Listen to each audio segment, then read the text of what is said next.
The Repairer of Reputations. Part 1. Toward the end of the year 1920, the government of the United States had practically completed the program, adopted during the last months of President Winthrop's administration. The country was apparently tranquil. Everybody knows how the tariff and labor questions were settled. The war with Germany, incident on that country's seizure of the Samoan Islands, had left no visible scars upon the Republic, and the temporary occupation of Norfolk by the invading army had been forgotten in the joy over repeated naval victories, and the subsequent ridiculous plight of General von Gartenlaub's forces in the state of New Jersey. The Cuban and Hawaiian investments had paid 100%, and the territory of Samoa was well worth its cost as a coaling station. The country was in a superb state of defense. Every coast city had been well supplied with land fortifications. The army, under the parental eye of the general staff, organized according to the Prussian system, had been increased to 300,000 men, with a territorial reserve of 1,000,000, and 6 magnificent squadrons of cruisers and battleships patrolled the 6 stations of the navigable seas, leaving a steam reserve amply fitted to control home waters. The gentlemen from the West had at last been constrained to acknowledge that a college for the training of diplomats was as necessary as law schools are for the training of barristers. Consequently, we were no longer represented abroad by incompetent patriots. The nation was prosperous.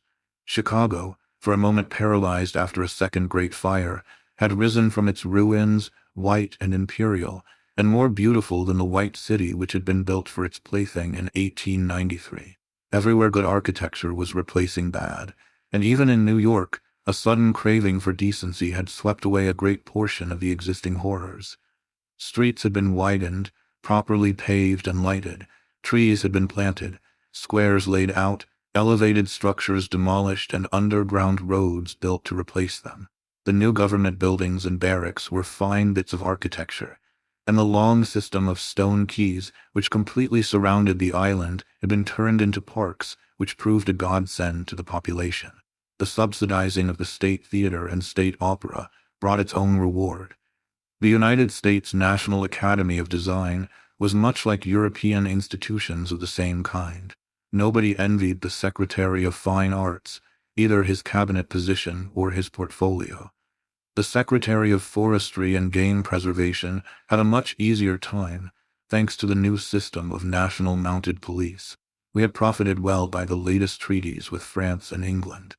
The exclusion of foreign-born Jews as a measure of self-preservation, the settlement of the new independent Negro state of Suini, the checking of immigration, the new laws concerning naturalization, and the gradual centralization of power in the executive all contributed to national calm and prosperity. When the government solved the Indian problem and squadrons of Indian cavalry scouts in native costume were substituted for the pitiable organizations tacked on to the tail of skeletonized regiments by a former Secretary of War, the nation drew a long sigh of relief. When, after the colossal Congress of Religions, bigotry and intolerance were laid in their graves and kindness and charity began to draw warring sects together, many thought the millennium had arrived, at least in the New World, which after all is a world by itself. But self-preservation is the first law, and the United States had to look on in helpless sorrow as Germany, Italy, Spain, and Belgium writhed in the throes of anarchy, while Russia, watching from the Caucasus, stooped and bound them one by one. In the city of New York, the summer of 1899 was signalized by the dismantling of the elevated railroads.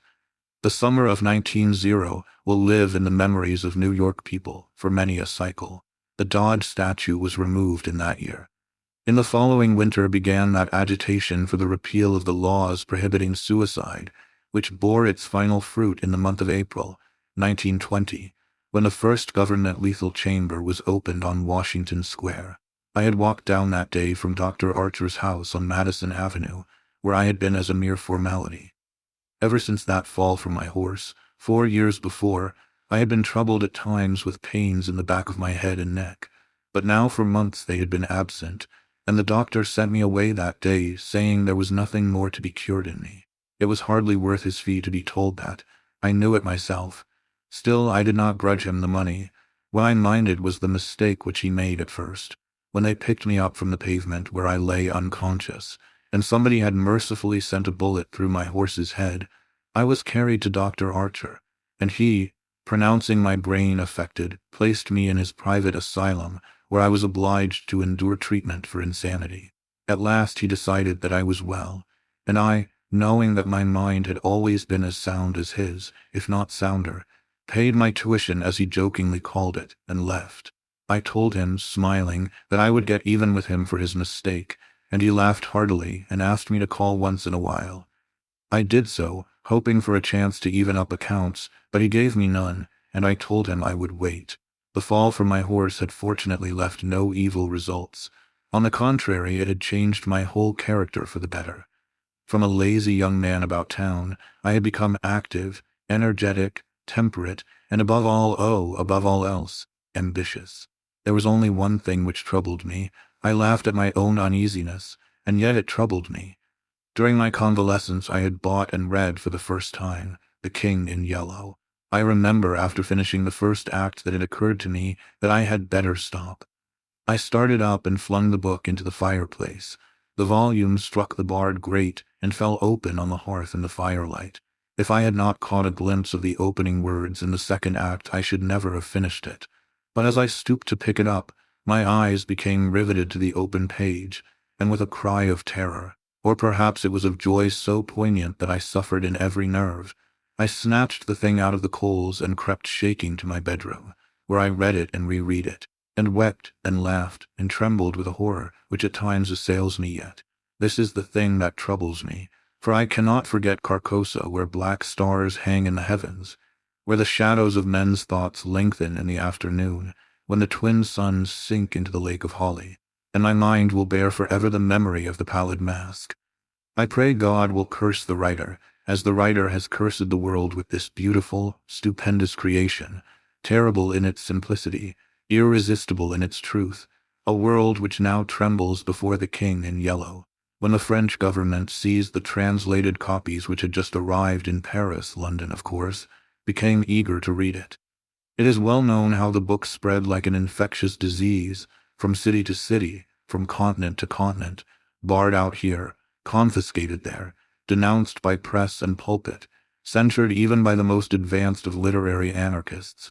No definite principles had been violated in those wicked pages, no doctrine promulgated, no convictions outraged.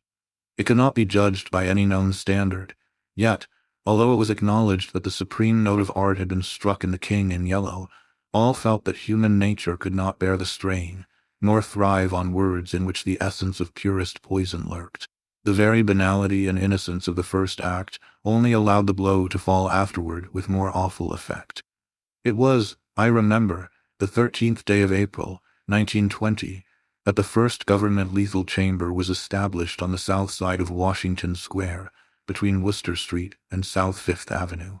The block, which had formerly consisted of a lot of shabby old buildings, used as cafes and restaurants for foreigners, had been acquired by the government in the winter of 1898. The French and Italian cafes and restaurants were torn down. The whole block was enclosed by a gilded iron railing and converted into a lovely garden with lawns, flowers, and fountains. In the center of the garden stood a small, white building, severely classical in architecture and surrounded by thickets of flowers. 6 Ionic columns supported the roof, and the single door was of bronze. A splendid marble group of the Fates stood before the door, the work of a young American sculptor, Boris Yvain, who had died in Paris when only 23 years old. The inauguration ceremonies were in progress as I crossed University Place and entered the square. I threaded my way through the silent throng of spectators, but was stopped at 4th Street by a cordon of police. A regiment of United States Lancers were drawn up in a hollow square round the lethal chamber. On a raised tribune facing Washington Park stood the governor of New York, and behind him were grouped the mayor of New York and Brooklyn, the inspector general of police, the commandant of the state troops, Colonel Livingston, military aide to the President of the United States, General Blount, commanding at Governor's Island, Major General Hamilton, commanding the garrison of New York and Brooklyn, Admiral Buffby of the fleet in the North River, Surgeon General Lansford, the staff of the National Free Hospital, Senators Wise and Franklin of New York, and the Commissioner of Public Works. The Tribune was surrounded by a squadron of hussars of the National Guard. The governor was finishing his reply to the short speech of the Surgeon General. I heard him say, "The laws prohibiting suicide and providing punishment for any attempt at self-destruction have been repealed. The government has seen fit to acknowledge the right of man to end an existence which may have become intolerable to him, through physical suffering or mental despair. It is believed that the community will be benefited by the removal of such people from their midst. Since the passage of this law, the number of suicides in the United States has not increased. Now the government has determined to establish a lethal chamber in every city, town, and village in the country. It remains to be seen whether or not that class of human creatures from whose desponding ranks new victims of self-destruction fall daily will accept the relief thus provided."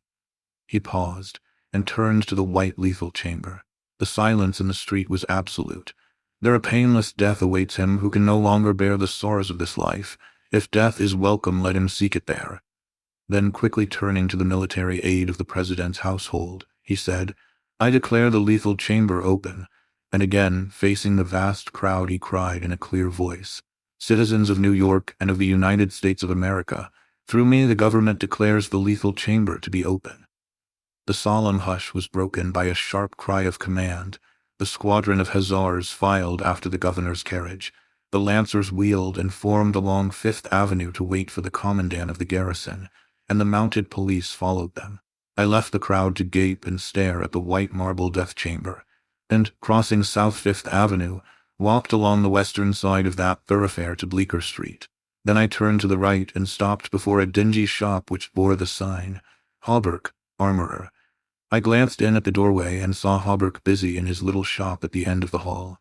He looked up and, catching sight of me, cried in his deep, hearty voice, "Come in, Mr. Castaigne." Constance, his daughter, rose to meet me as I crossed the threshold and held out her pretty hand, but I saw the blush of disappointment on her cheeks and knew that it was another Castaigne she had expected, my cousin Louis. I smiled at her confusion and complimented her on the banner she was embroidering from a colored plate. Old Hawberk sat riveting the worn greaves of some ancient suit of armor, and the ting, ting, ting of his little hammer sounded pleasantly in the quaint shop. Presently he dropped his hammer and fussed about for a moment with a tiny wrench. The soft clash of the nail sent a thrill of pleasure through me. I loved to hear the music of steel brushing against steel, the mellow shock of the mallet on thigh pieces, and the jingle of chain armor. That was the only reason I went to see Hawberk. He had never interested me personally, nor did Constance, except for the fact of her being in love with Louis. This did occupy my attention, and sometimes even kept me awake at night. But I knew in my heart that all would come right, and that I should arrange their future as I expected to arrange that of my kind doctor, John Archer. However, I should never have troubled myself about visiting them just then, had it not been, as I say, that the music of the tinkling hammer had for me this strong fascination. I would sit for hours, listening and listening, and when a stray sunbeam struck the inlaid steel, the sensation it gave me was almost too keen to endure. My eyes would become fixed, dilating with a pleasure that stretched every nerve almost to breaking, until some movement of the old armorer cut off the ray of sunlight. Then, still thrilling secretly, I leaned back and listened again to the sound of the polishing rag, swish, swish, rubbing rust from the rivets. Constance worked with the embroidery over her knees, now and then pausing to examine more closely the pattern in the colored plate from the Metropolitan Museum. "Who is this for?" I asked. Hawberk explained that in addition to the treasures of armor in the Metropolitan Museum, of which he had been appointed armorer, he also had charge of several collections belonging to rich amateurs. This was the missing greave of a famous suit, which a client of his had traced to a little shop in Paris on the Quai d'Orsay. He, Hawberk, had negotiated for and secured the greave, and now the suit was complete. He laid down his hammer and read me the history of the suit, traced since 1450 from owner to owner, until it was acquired by Thomas Stainbridge. When his superb collection was sold, this client of Hawberk's bought the suit, and since then the search for the missing greave had been pushed until it was, almost by accident, located in Paris. Did you continue the search so persistently without any certainty of the Greve being still in existence? I demanded. Of course, he replied coolly. Then for the first time I took a personal interest in Hawberk. It was worth something to you, I ventured. No, he replied, laughing. My pleasure in finding it was my reward. Have you no ambition to be rich? I asked, smiling. My one ambition is to be the best armorer in the world, he answered gravely. Constance asked me if I had seen the ceremonies at the Lethal Chamber. She herself had noticed cavalry passing up Broadway that morning and had wished to see the inauguration, but her father wanted the banner finished, and she had stayed at his request. Did you see your cousin, Mr. Castaigne, there? She asked, with the slightest tremor of her soft eyelashes. No, I replied carelessly. Louis Regiment is maneuvering out in Westchester County. I rose and picked up my hat and cane. Are you going upstairs to see the lunatic again? Laughed old Hawberk. If Hawberk knew how I loathe that word lunatic, he would never use it in my presence. It rouses certain feelings within me which I do not care to explain. However, I answered him quietly. I think I shall drop in and see Mr. Wilder for a moment or two. Poor fellow, said Constance, with a shake of the head. It must be hard to live alone year after year, poor, crippled, and almost demented. It is very good of you, Mr. Castaigne, to visit him as often as you do. I think he is vicious, observed Hawberk, beginning again with his hammer. I listened to the golden tinkle on the Greve plates. When he had finished, I replied, No, he is not vicious, nor is he in the least demented. His mind is a wonder chamber, from which he can extract treasures that you and I would give years of our lives to acquire. Hawberk laughed. I continued a little impatiently. He knows history as no one else could know it. Nothing, however trivial, escapes his search, and his memory is so absolute, so precise in details, that were it known in New York that such a man existed, the people could not honor him enough. Nonsense, muttered Hawberk, searching on the floor for a fallen rivet. Is it nonsense? I asked, managing to suppress what I felt. Is it nonsense when he says that the tassets and cuissards of the enameled suit of armor, commonly known as the Prince's Emblazoned, can be found among a mass of rusty theatrical properties, broken stoves and ragpickers' refuse in a garret in Pell Street? Hawberk's hammer fell to the ground, but he picked it up and asked, with a great deal of calm, how I knew that the tassets and left cuissard were missing from the Prince's Emblazoned. I did not know until Mr. Wilder mentioned it to me the other day. He said they were in the garret of 998 Pell Street. Nonsense, he cried, but I noticed his hand trembling under his leathern apron. Is this nonsense too? I asked pleasantly. Is it nonsense when Mr. Wilder continually speaks of you as the Marquis of Avonshire and of Miss Constance? I did not finish, for Constance had started to her feet with terror written on every feature. Hawberk looked at me and slowly smoothed his leathern apron. That is impossible, he observed. Mr. Wilder may know a great many things. About armor, for instance, and the Prince's Emblazoned, I interposed, smiling. Yes, he continued slowly. About armor also, maybe, but he is wrong in regard to the Marquis of Avonshire, who, as you know, killed his wife's traducer years ago, and went to Australia where he did not long survive his wife. Mr. Wilder is wrong, murmured Constance. Her lips were blanched, but her voice was sweet and calm. Let us agree, if you please, that in this one circumstance Mr. Wilder is wrong, I said. Part 2. I climbed the 3 dilapidated flights of stairs, which I had so often climbed before, and knocked at a small door at the end of the corridor. Mr. Wilder opened the door, and I walked in. When he had double-locked the door and pushed a heavy chest against it, he came and sat down beside me, peering up into my face with his little light-colored eyes. Half a dozen new scratches covered his nose and cheeks, and the silver wires which supported his artificial ears had become displaced. I thought I had never seen him so hideously fascinating. He had no ears. The artificial ones, which now stood out at an angle from the fine wire, were his one weakness. They were made of wax and painted a shell pink, but the rest of his face was yellow. He might better have reveled in the luxury of some artificial fingers for his left hand, which was absolutely fingerless, but it seemed to cause him no inconvenience, and he was satisfied with his wax ears. He was very small, scarcely higher than a child of 10, but his arms were magnificently developed, and his thighs as thick as any athlete's. Still, the most remarkable thing about Mr. Wilder was that a man of his marvelous intelligence and knowledge should have such a head. It was flat and pointed, like the heads of many of those unfortunates whom people imprison in asylums for the weak-minded. Many called him insane, but I knew him to be as sane as I was. I do not deny that he was eccentric. The mania he had for keeping that cat and teasing her until she flew at his face like a demon was certainly eccentric. I never could understand why he kept the creature, nor what pleasure he found in shutting himself up in his room with this surly, vicious beast. I remember once, glancing up from the manuscript I was studying by the light of some tallow dips, and seeing Mr. Wilder squatting motionless on his high chair, his eyes fairly blazing with excitement, while the cat, which had risen from her place before the stove, came creeping across the floor right at him. Before I could move, she flattened her belly to the ground, crouched, trembled, and sprang into his face.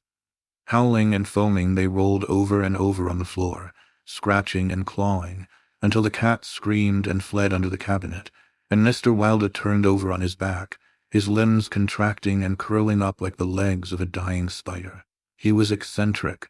Mr. Wilder had climbed into his high chair, and after studying my face, picked up a dog's-eared ledger and opened it. Henry B. Matthews, he read, bookkeeper with Wysott and Company, dealers in church ornaments. Called April 3rd.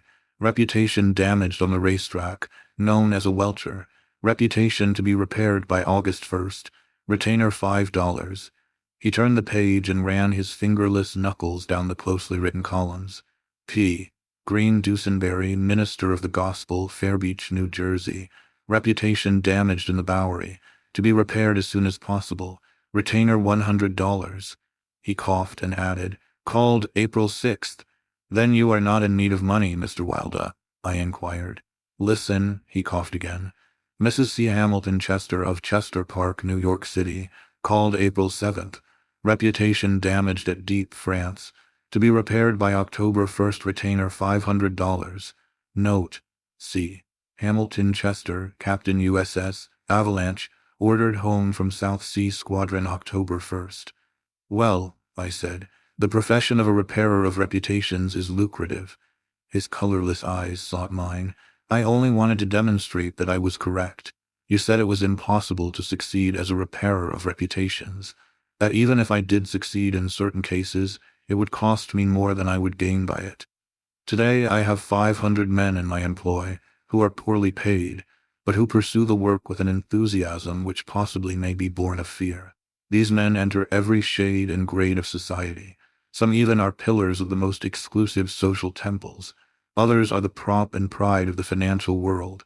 Still others hold undisputed sway among the fancy and the talent. I choose them at my leisure from those who reply to my advertisements. It is easy enough, they are all cowards. I could treble the number in 20 days if I wished. So you see, those who have in their keeping the reputations of their fellow citizens, I have in my pay. They may turn on you, I suggested. He rubbed his thumb over his cropped ears and adjusted the wax substitutes. I think not, he murmured thoughtfully. I seldom have to apply the whip, and then only once. Besides, they like their wages. How do you apply the whip? I demanded. His face for a moment was awful to look upon. His eyes dwindled to a pair of green sparks. I invite them to come and have a little chat with me, he said in a soft voice. A knock at the door interrupted him, and his face resumed its amiable expression. Who is it? He inquired. Mr. Stelet, was the answer. Come tomorrow, replied Mr. Wilder. Impossible, began the other, but was silenced by a sort of bark from Mr. Wilder. Come tomorrow, he repeated. We heard somebody move away from the door and turn the corner by the stairway. Who is that? I asked. Arnold Stelet, owner and editor-in-chief of the great New York Daily. He drummed on the ledger with his fingerless hand, adding, I pay him very badly, but he thinks it a good bargain. Arnold Stelet, I repeated, amazed. Yes, said Mr. Wilder, with a self-satisfied cough. The cat, which had entered the room as he spoke, hesitated, looked up at him and snarled. He climbed down from the chair and, squatting on the floor, took the creature into his arms and caressed her.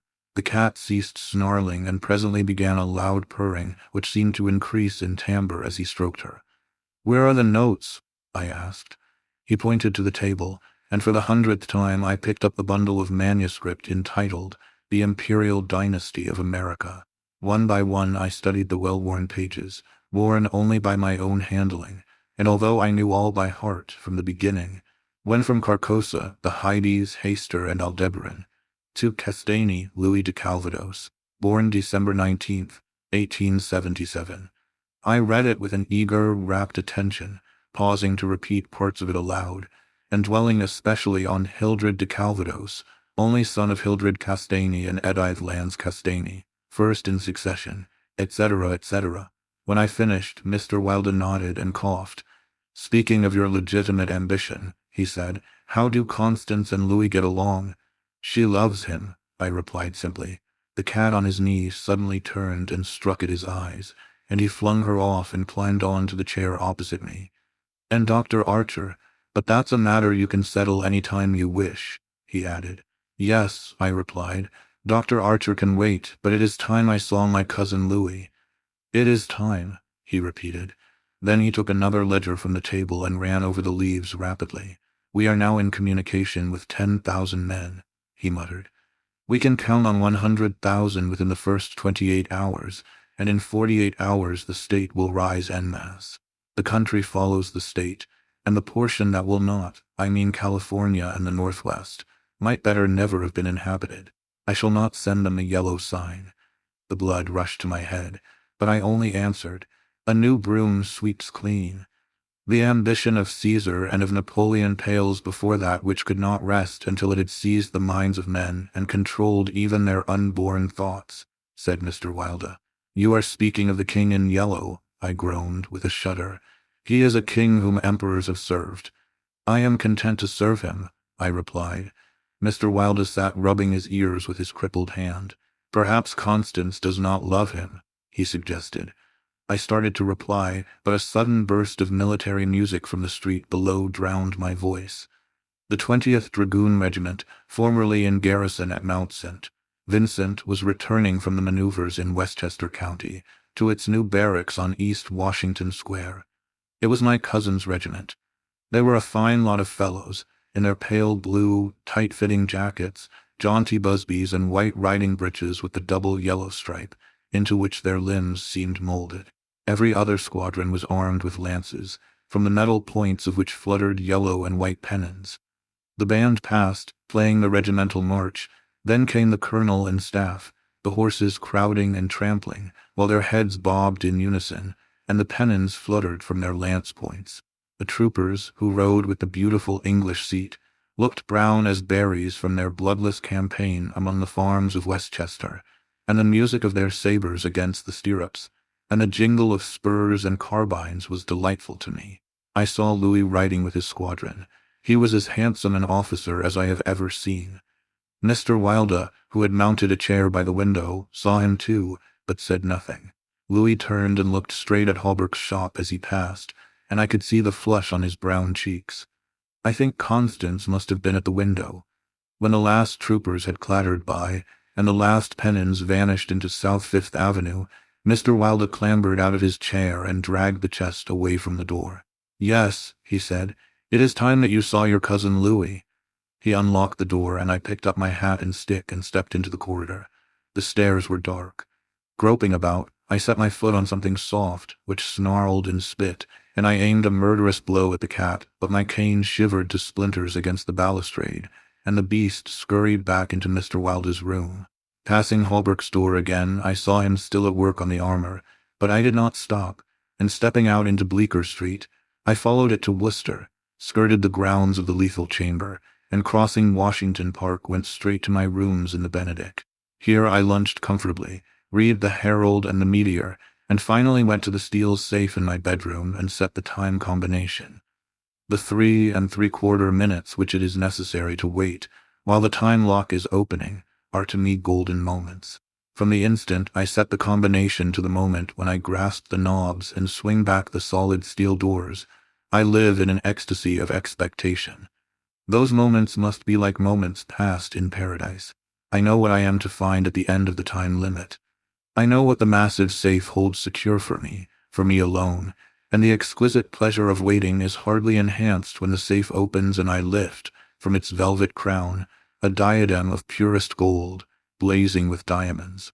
I do this every day, and yet the joy of waiting and at last touching again the diadem only seems to increase as the days pass. It is a diadem fit for a king among kings, an emperor among emperors. The king in yellow might scorn it, but it shall be worn by his royal servant. I held it in my arms until the alarm in the safe rang harshly, and then tenderly, proudly, I replaced it and shut the steel doors. I walked slowly back into my study, which faces Washington Square, and leaned on the window-sill. The afternoon sun poured into my windows, and a gentle breeze stirred the branches of the elms and maples in the park, now covered with buds and tender foliage. A flock of pigeons circled about the tower of the memorial church, sometimes alighting on the purple-tiled roof, sometimes wheeling downward to the lotos fountain in front of the marble arch. The gardeners were busy with the flower beds around the fountain, and the freshly turned earth smelled sweet and spicy. A lawn mower, drawn by a fat white horse, clinked across the green sward, and watering carts poured showers of spray over the asphalt drives. Around the statue of Peter Stuyvesant, which in 1897 had replaced the monstrosity supposed to represent Garibaldi, children played in the spring sunshine, and nurse girls wheeled elaborate baby carriages with a reckless disregard for the past-effaced occupants, which could probably be explained by the presence of half a dozen trim dragoon troopers languidly lolling on the benches. Through the trees, the Washington Memorial Arch glistened like silver in the sunshine, and beyond, on the eastern extremity of the square, the gray stone barracks of the dragoons, and the white granite artillery stables were alive with color and motion. I looked at the lethal chamber on the corner of the square opposite. A few curious people still lingered about the gilded iron railing, but inside the grounds the paths were deserted. I watched the fountains ripple and sparkle. The sparrows had already found this new bathing nook, and the basins were covered with the dusty feathered little things. 2 or 3 white peacocks picked their way across the lawns, and a drab-colored pigeon sat so motionless on the arm of one of the fates that it seemed to be a part of the sculptured stone. As I was turning carelessly away, a slight commotion in the group of curious loiterers around the gates attracted my attention. A young man had entered, and was advancing with nervous strides along the gravel path which leads to the bronze doors of the lethal chamber.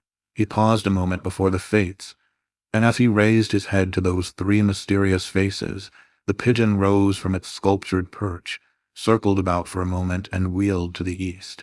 The young man pressed his hand to his face, and then with an undefinable gesture sprang up the marble steps. The bronze doors closed behind him, and half an hour later the loiterers slouched away, and the frightened pigeon returned to its perch in the arms of fate. I put on my hat and went out into the park for a little walk before dinner.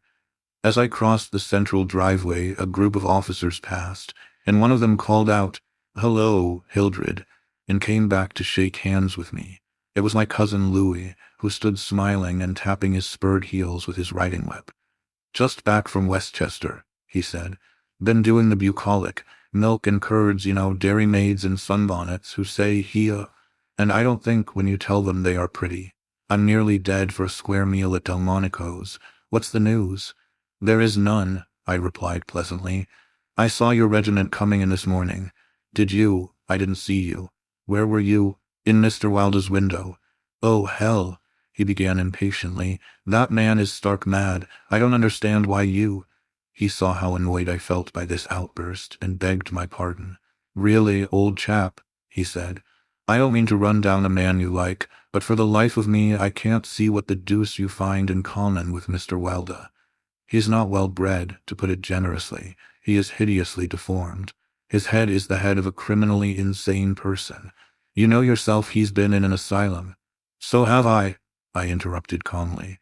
Louis looked startled and confused for a moment, but recovered and slapped me heartily on the shoulder. "You were completely cured," he began, but I stopped him again. "I suppose you mean that I was simply acknowledged never to have been insane." "Of course that's what I meant," he laughed. I disliked his laugh because I knew it was forced, but I nodded gaily and asked him where he was going. Louis looked after his brother officers, who had now almost reached Broadway.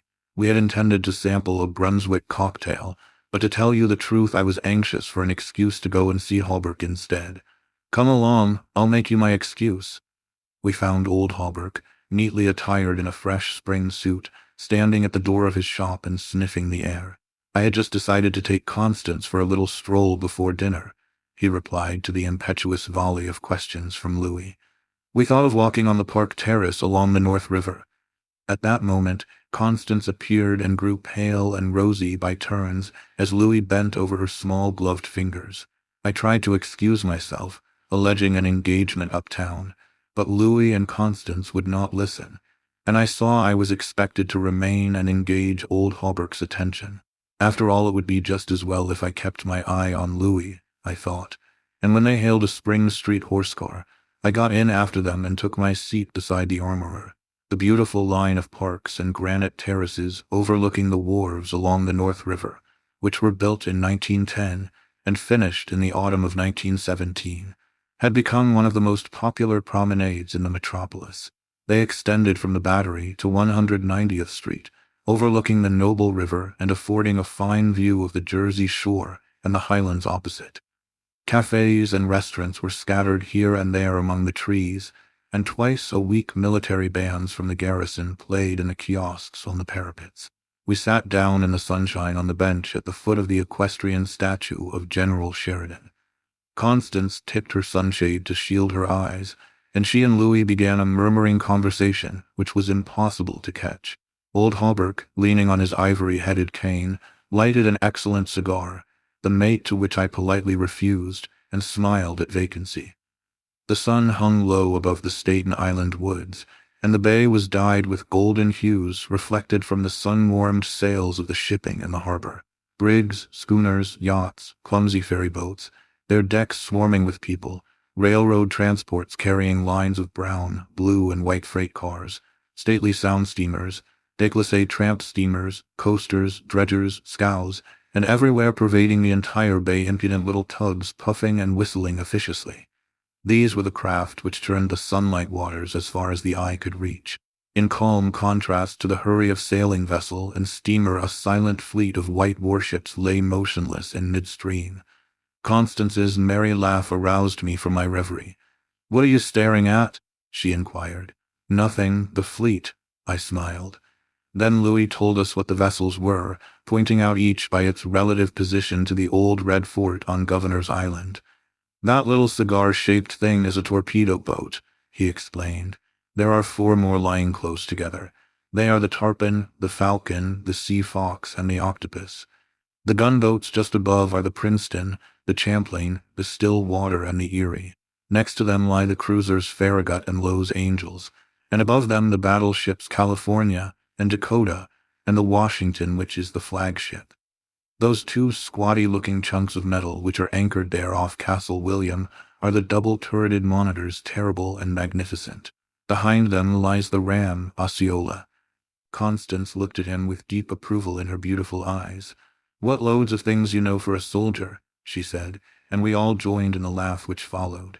Presently Louis rose with a nod to us and offered his arm to Constance, and they strolled away along the river wall. Hallberg watched them for a moment and then turned to me. "Mr. Wilder was right," he said. "I have found the missing tassets and left Clisard of the Princes emblazoned in a vile old junk garret in Pell Street." 998? I inquired with a smile. "Yes, Mr. Wilder is a very intelligent man," I observed. "I want to give him the credit of this most important discovery," continued Hallberg, "and I intend it shall be known that he is entitled to the fame of it." "He won't thank you for that," I answered sharply. "Please say nothing about it." "Do you know what it is worth?" said Hallberg. "No, $50 perhaps. It is valued at $500, but the owner of the Prince's Emblazoned will give $2,000 to the person who completes his suit. That reward also belongs to Mr. Wilder." "He doesn't want it, he refuses it," I answered angrily. "What do you know about Mr. Wilder? He doesn't need the money. He is rich, or will be richer than any living man except myself. What will we care for money then? What will we care, he and I, when When what? Demanded Hawberk, astonished. You will see, I replied, on my guard again. He looked at me narrowly, much as Dr. Archer used to, and I knew he thought I was mentally unsound. Perhaps it was fortunate for him that he did not use the word lunatic just then. No, I replied to his unspoken thought. I am not mentally weak. My mind is as healthy as Mr. Wilder's. I do not care to explain just yet what I have on hand, but it is an investment which will pay more than mere gold, silver, and precious stones. It will secure the happiness and prosperity of a continent, yes, a hemisphere. Oh, said Hawberk, and eventually, I continued more quietly, it will secure the happiness of the whole world, and incidentally your own happiness and prosperity as well as Mr. Wilder's. Exactly, I smiled, but I could have throttled him for taking that tone. He looked at me in silence for a while and then said very gently, Why don't you give up your books and studies, Mr. Castaigne, and take a tramp among the mountains somewhere or other? You used to be fond of fishing. Take a cast or two at the trout in the Rangeleys. I don't care for fishing any more, I answered, without a shade of annoyance in my voice. You used to be fond of everything, he continued. Athletics, yachting, shooting, riding. I have never cared to ride since my fall, I said quietly. Ah, yes, your fall, he repeated, looking away from me. I thought this nonsense had gone far enough, so I brought the conversation back to Mr. Wilder, but he was scanning my face again in a manner highly offensive to me. Mr. Wilder, he repeated, do you know what he did this afternoon? He came downstairs and nailed a sign over the hall door next to mine. It read, Mr. Wilder, Repairer of Reputations, third bell. Do you know what a repairer of reputations can be? I do, I replied, suppressing the rage within. Oh, he said again. Louis and Constance came strolling by and stopped to ask if we would join them. Hawberk looked at his watch.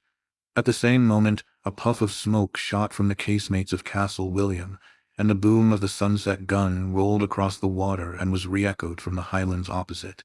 The flag came running down from the flagpole, the bugles sounded on the white decks of the warships, and the first electric lights sparkled out from the Jersey shore.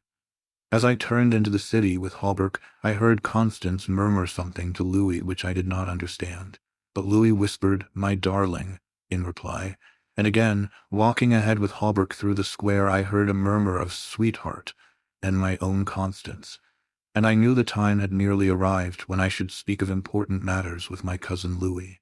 Part 3. One morning early in May, I stood before the steel safe in my bedroom, trying on the golden jeweled crown. The diamonds flashed fire as I turned to the mirror, and the heavy beaten gold burned like a halo about my head. I remembered Camilla's agonized scream and the awful words echoing through the dim streets of Carcosa. They were the last lines in the first act, and I dared not think of what followed, dared not, even in the spring sunshine, there in my own room, surrounded with familiar objects, reassured by the bustle from the street and the voices of the servants in the hallway outside. For those poisoned words had dropped slowly into my heart, as death sweat drops upon a bedsheet and is absorbed. Trembling, I put the diadem from my head and wiped my forehead, but I thought of Hayster and of my own rightful ambition, and I remembered Mr. Wilder as I had last left him, his face all torn and bloody from the claws of that devil's creature, and what he said. Ah, what he said. The alarm bell in the safe began to whir harshly, and I knew my time was up, but I would not heed it, and replacing the flashing circlet upon my head, I turned defiantly to the mirror. I stood for a long time absorbed in the changing expression of my own eyes. The mirror reflected a face which was like my own, but whiter, and so thin that I hardly recognized it. And all the time I kept repeating between my clenched teeth, "The day has come, the day has come," while the alarm and the safe whirred and clamored, and the diamonds sparkled and flamed above my brow. I heard a door open, but did not heed it. It was only when I saw two faces in the mirror. It was only when another face rose over my shoulder, and two other eyes met mine. I wheeled like a flash and seized a long knife from my dressing table, and my cousin sprang back very pale, crying, "Hildred, for God's sake!" Then, as my hand fell, he said, "It is I, Louis, don't you know me?" I stood silent. I could not have spoken for my life. He walked up to me and took the knife from my hand.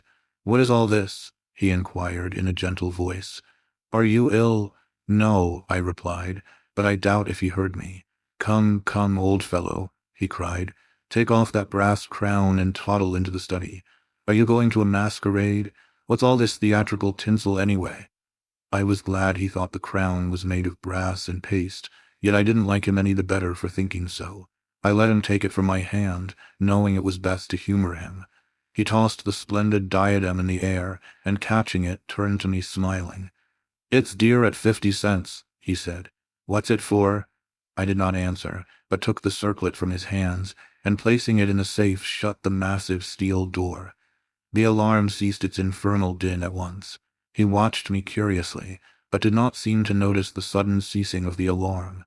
He did, however, speak of the safe as a biscuit box. Fearing lest he might examine the combination, I led the way into my study. Louis threw himself on the sofa and flicked at flies with his eternal writing whip. He wore his fatigue uniform with the braided jacket and jaunty cap, and I noticed that his riding boots were all splashed with red mud.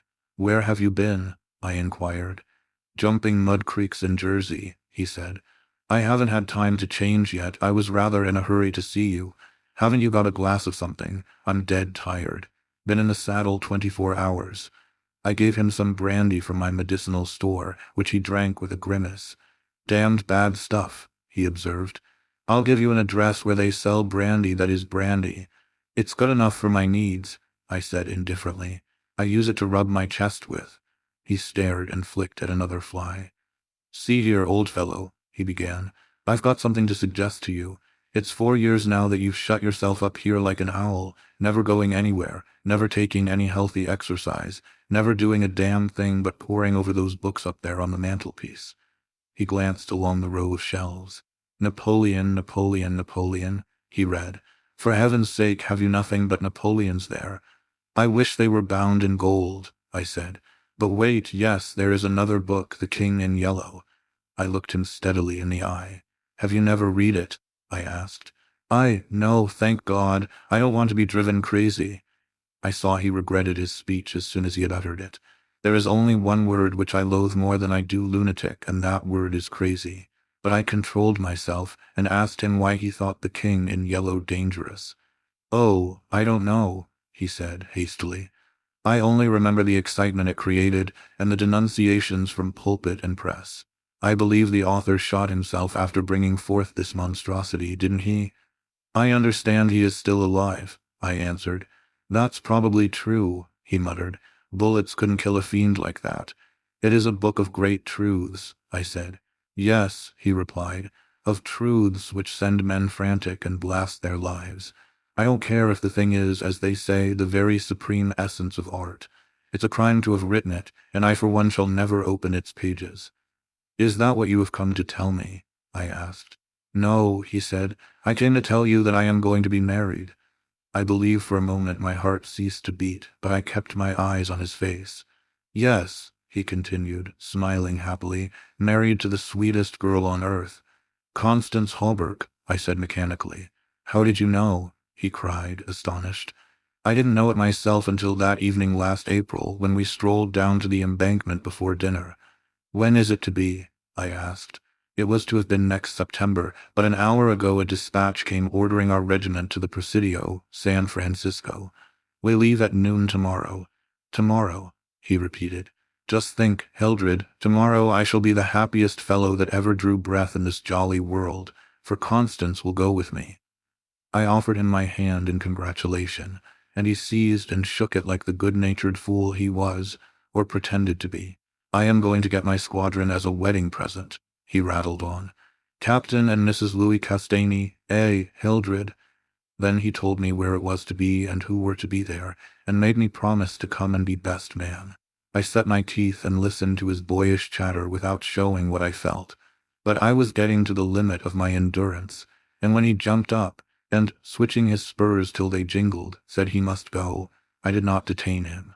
"There's one thing I want to ask of you," I said quietly. "Out with it, it's promised," he laughed. "I want you to meet me for a quarter of an hour's talk tonight." "Of course, if you wish," he said, somewhat puzzled. "Where?" "Anywhere in the park there." "What time, Hildred?" "Midnight." "What in the name of—" he began, but checked himself and laughingly assented. I watched him go down the stairs and hurry away, his saber banging at every stride. He turned into Bleecker Street, and I knew he was going to see Constance. I gave him 10 minutes to disappear and then followed in his footsteps, taking with me the jeweled crown and the silken robe embroidered with the yellow sign. When I turned into Bleecker Street and entered the doorway which bore the sign, Mr. Wilde, Repairer of Reputations. Third bell. I saw old Hawberk moving about in his shop, and imagined I heard Constance's voice in the parlor, but I avoided them both and hurried up the trembling stairways to Mr. Wilde's apartment. I knocked and entered without ceremony. Mr. Wilde lay groaning on the floor, his face covered with blood, his clothes torn to shreds. Drops of blood were scattered about over the carpet, which had also been ripped and frayed in the evidently recent struggle. "It's that cursed cat," he said, ceasing his groans, and turning his colorless eyes to me. "She attacked me while I was asleep. I believe she will kill me yet." This was too much, so I went into the kitchen, and, seizing a hatchet from the pantry, started to find the infernal beast and settle her then and there. My search was fruitless, and after a while I gave it up and came back to find Mr. Wilde squatting on his high chair by the table. He had washed his face and changed his clothes. The great furrows which the cat's claws had plowed up in his face he had filled with collodion, and a rag hid the wound in his throat. I told him I should kill the cat when I came across her, but he only shook his head and turned to the open ledger before him. He read name after name of the people who had come to him in regard to their reputation, and the sums he had amassed were startling. "I put on the screws now and then," he explained. "One day or other some of these people will assassinate you," I insisted. "Do you think so?" he said, rubbing his mutilated ears. It was useless to argue with him, so I took down the manuscript entitled Imperial Dynasty of America, for the last time I should ever take it down in Mr. Wilde's study. I read it through, thrilling and trembling with pleasure. When I had finished, Mr. Wilde took the manuscript, and turning to the dark passage which leads from his study to his bedchamber, called out in a loud voice, "Vance!" Then for the first time I noticed a man crouching there in the shadow. How I had overlooked him during my search for the cat, I cannot imagine. "Vance, come in!" cried Mr. Wilde. The figure rose and crept towards us, and I shall never forget the face that he raised to mine, as the light from the window illuminated it. "Vance, this is Mr. Castaigne," said Mr. Wilde. Before he had finished speaking, the man threw himself on the ground before the table, crying and grasping, "Oh, God! Oh, my God, help me, forgive me. Oh, Mr. Castaigne, keep that man away. You cannot mean it. You are different. Save me. I am broken down. I was in a madhouse, and now, when all was coming right, when I had forgotten the king in yellow, but I shall go mad again. I shall go mad." His voice died into a choking rattle, for Mr. Wilde had leapt on him, and his right hand encircled the man's throat. When Vance fell in a heap on the floor, Mr. Wilde clambered nimbly into his chair again, and rubbing his mangled ears with the stump of his hand, turned to me and asked me for the ledger. I reached it down from the shelf, and he opened it. After a moment searching among the beautifully written pages, he coughed complacently and pointed to the name Vance. "Vance," he read aloud, "Osgood Oswald Vance." At the sound of his name, the man on the floor raised his head and turned a convulsed face to Mr. Wilde. His eyes were injected with blood, his lips tumefied. "Called April 28th, continued Mr. Wilde.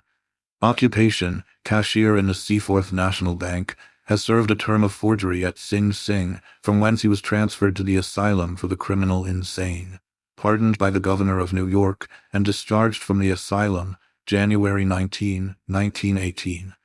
Reputation damaged at Sheepshead Bay. Rumors that he lives beyond his income. Reputation to be repaired at once. Retainer $1,500. Note: has embezzled sums amounting to $30,000 since March 20, 1919, excellent family, and secured present position through uncle's influence. Father, president of Seaforth Bank. I looked at the man on the floor. "Get up, Vance," said Mr. Wilde in a gentle voice. Vance rose as if hypnotized. "You will do as we suggest now," observed Mr. Wilde, and opening the manuscript, he read the entire history of the Imperial Dynasty of America. Then in a kind and soothing murmur, he ran over the important points with Vance, who stood like one stunned. His eyes were so blank and vacant that I imagined he had become half-witted, and remarked it to Mr. Wilder, who replied that it was of no consequence anyway. Very patiently we pointed out to Vance what his share in the affair would be, and he seemed to understand after a while. Mr. Wilder explained the manuscript, using several volumes on heraldry to substantiate the result of his researches. He mentioned the establishment of the dynasty in Carcosa, the lakes which connected Hayster, Aldebaran, and the mystery of the Hyades. He spoke of Cassilda and Camilla, and sounded the cloudy depths of Damne and the Lake of Holly. The scalloped tatters of the king in yellow must hide Ithil forever, he muttered, but I do not believe Vance heard him. Then by degrees he led Vance along the ramifications of the imperial family, to Ute and Thale, from Neatalba and Phantom of Truth, to Aldones, and then tossing aside his manuscript and notes, he began the wonderful story of the last king. Fascinated and thrilled I watched him. He threw up his head, his long arms were stretched out in a magnificent gesture of pride and power, and his eyes blazed deep in their sockets like two emeralds. Vance listened stupefied. As for me, when at last Mr. Wilder had finished, and pointing to me, cried, "The cousin of the king!" my head swam with excitement. Controlling myself with a superhuman effort, I explained to Vance why I alone was worthy of the crown, and why my cousin must be exiled or die. I made him understand that my cousin must never marry, even after renouncing all his claims, and how that least of all he should marry the daughter of the Marquis of Avonshire, and bring England into the question. I showed him a list of thousands of names, which Mr. Wilder had drawn up.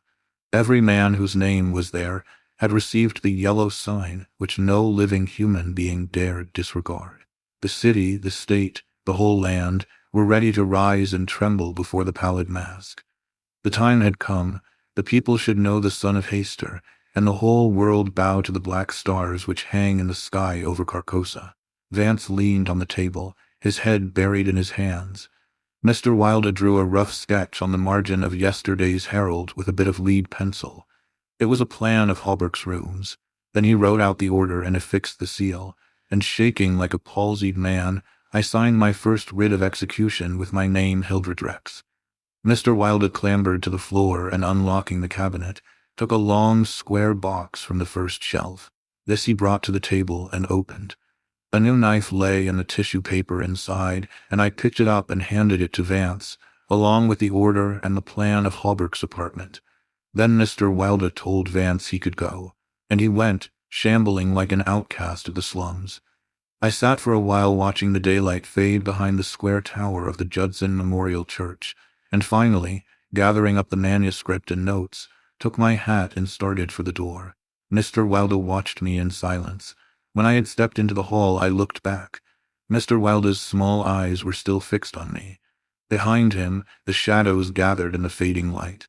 Then I closed the door behind me and went out into the darkening streets.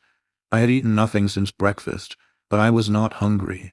A wretched, half-starved creature, who stood looking across the street at the lethal chamber, noticed me and came up to tell me a tale of misery. I gave him money, I don't know why, and he went away without thanking me. An hour later another outcast approached and whined his story. I had a blank bit of paper in my pocket, on which was traced the yellow sign, and I handed it to him. He looked at it stupidly for a moment, and then with an uncertain glance at me, folded it with what seemed to me exaggerated care and placed it in his bosom. The electric lights were sparkling among the trees, and the new moon shone in the sky above the lethal chamber. It was tiresome waiting in the square. I wandered from the Marble Arch to the artillery stables and back again to the Lodo's fountain. The flowers and grass exhaled a fragrance which troubled me. The jet of the fountain played in the moonlight, and the musical splash of falling drops reminded me of the tinkle of chained mail in Hawberk's shop. But it was not so fascinating, and the dull sparkle of the moonlight on the water brought no such sensations of exquisite pleasure as when the sunshine played over the polished steel of a corselet on Hawberk's knee. I watched the bats darting and turning above the water plants in the fountain basin, but their rapid, jerky flight set my nerves on edge, and I went away again to walk aimlessly to and fro among the trees. The artillery stables were dark. But in the cavalry barracks, the officers' windows were brilliantly lighted, and the salaport was constantly filled with troopers in fatigue, carrying straw and harness and baskets filled with tin dishes. Twice the mounted sentry at the gates was changed, while I wandered up and down the asphalt walk. I looked at my watch. It was nearly time.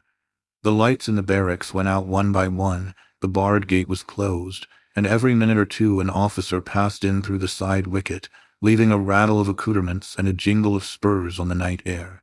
The square had become very silent. The last homeless loiterer had been driven away by the gray-coated park policeman. The car tracks along Worcester Street were deserted, and the only sound which broke the stillness was the stamping of the sentry's horse and the ring of his saber against the saddle pommel. In the barracks, the officers' quarters were still lighted, and military servants passed and repassed before the bay windows. 12 o'clock sounded from the new spire of St. Francis Xavier, and at the last stroke of the sad-toned bell, a figure passed through the wicket beside the portcullis, returned the salute of the sentry, and crossing the street entered the square and advanced toward the Benedict apartment house. "Louis," I called. The man pivoted on his spurred heels and came straight toward me. "Is that you, Hildred?" "Yes, you are on time." I took his offered hand, and we strolled toward the lethal chamber. He rattled on about his wedding and the graces of Constance, and their future prospects, calling my attention to his captain's shoulder straps and the triple gold arabesque on his sleeve and fatigue cap. I believe I listened as much to the music of his spurs and saber as I did to his boyish babble. And at last we stood under the elms on the 4th Street corner of the square, opposite the lethal chamber. Then he laughed and asked me what I wanted with him.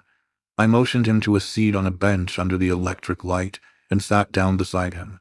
He looked at me curiously, with that same searching glance which I hate and fear so in doctors. I felt the insult of his look, but he did not know it, and I carefully concealed my feelings. "Well, old chap," he inquired, "what can I do for you?" I drew from my pocket the manuscript and notes of the Imperial Dynasty of America, and looking him in the eye said, "I will tell you. On your word as a soldier, promise me to read this manuscript from beginning to end, without asking me a question. Promise me to read these notes in the same way, and promise me to listen to what I have to tell later." "I promise, if you wish it," he said pleasantly. "Give me the paper, Hildred." He began to read, raising his eyebrows with a puzzled, whimsical air, which made me tremble with suppressed anger. As he advanced, his eyebrows contracted, and his lips seemed to form the word rubbish.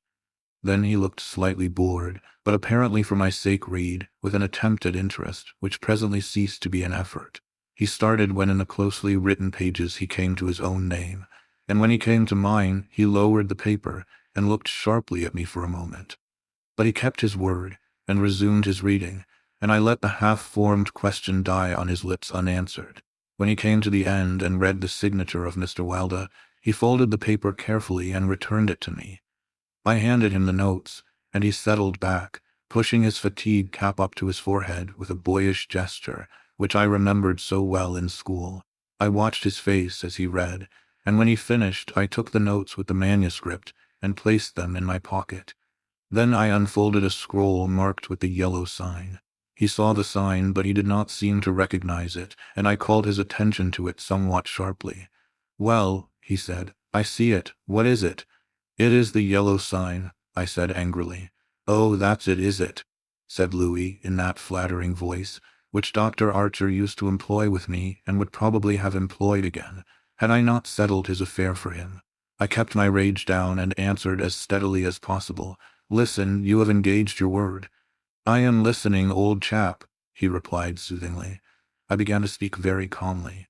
"Dr. Archer, having by some means become possessed of the secret of the imperial succession, attempted to deprive me of my right, alleging that because of a fall from my horse 4 years ago, I had become mentally deficient.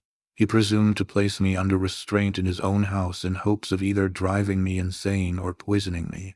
I have not forgotten it. I visited him last night, and the interview was final." Louis turned quite pale, but did not move. I resumed triumphantly, "There are yet 3 people to be interviewed in the interests of Mr. Wilder and myself. They are my cousin Louis, Mr. Hawberk, and his daughter Constance." Louis sprang to his feet, and I arose also, and flung the paper marked with the yellow sign to the ground. "Oh, I don't need that to tell you what I have to say," I cried with a laugh of triumph.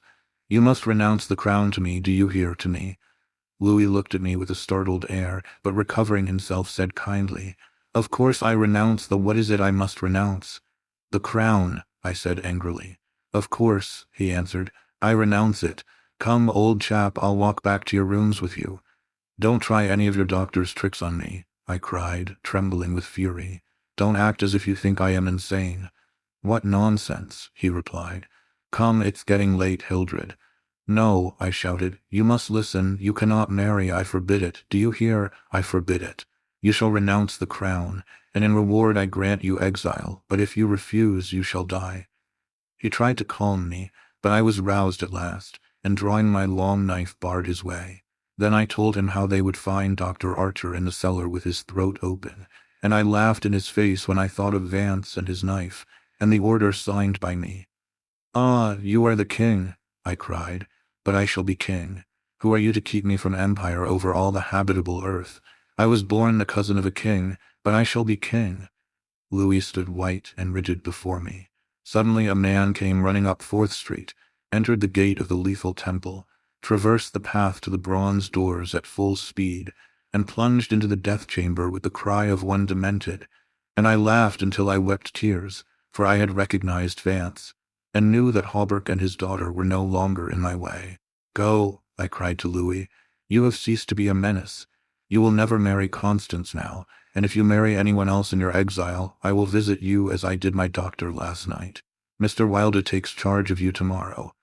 Then I turned and darted into South Fifth Avenue, and with a cry of terror Louis dropped his belt and saber and followed me like the wind. I heard him close behind me at the corner of Bleecker Street, and I dashed into the doorway under Hawberk's sign. He cried, "Halt, or I fire!" But when he saw that I flew up the stairs leaving Hawberk's shop below, he left me, and I heard him hammering and shouting at their door as though it were possible to arouse the dead. Mr. Wilder's door was open, and I entered crying, "It is done, it is done. Let the nations rise and look upon their king." But I could not find Mr. Wilder, so I went to the cabinet and took the splendid diadem from its case. Then I drew on the white silk robe, embroidered with the yellow sign, and placed the crown upon my head. At last I was king, king by my right in Hayster, king because I knew the mystery of the Hydes, and my mind had sounded the depths of the Lake of Holly. I was king. The first gray pencilings of dawn would raise a tempest which would shake 2 hemispheres. Then as I stood, my every nerve pitched to the highest tension, faint with the joy and splendor of my thought, without in the dark passage, a man groaned. I seized the tallow dip and sprang to the door. The cat passed me like a demon, and the tallow dip went out, but my long knife flew swifter than she, and I heard her screech, and I knew that my knife had found her. For a moment I listened to her tumbling and thumping about in the darkness, and then when her frenzy ceased, I lighted a lamp and raised it over my head. Mr. Wilder lay on the floor with his throat torn open.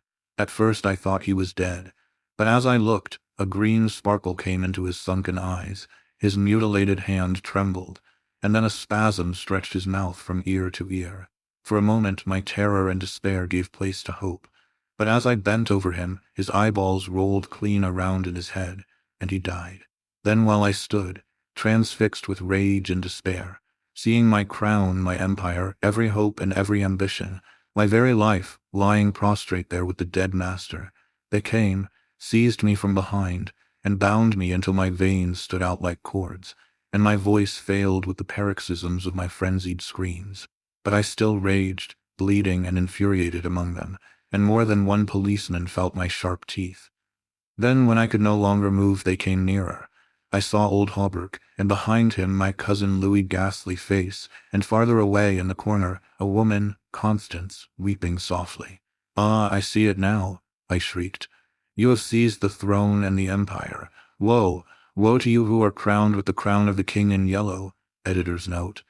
Mr. Castagny died yesterday in the asylum for criminal insane.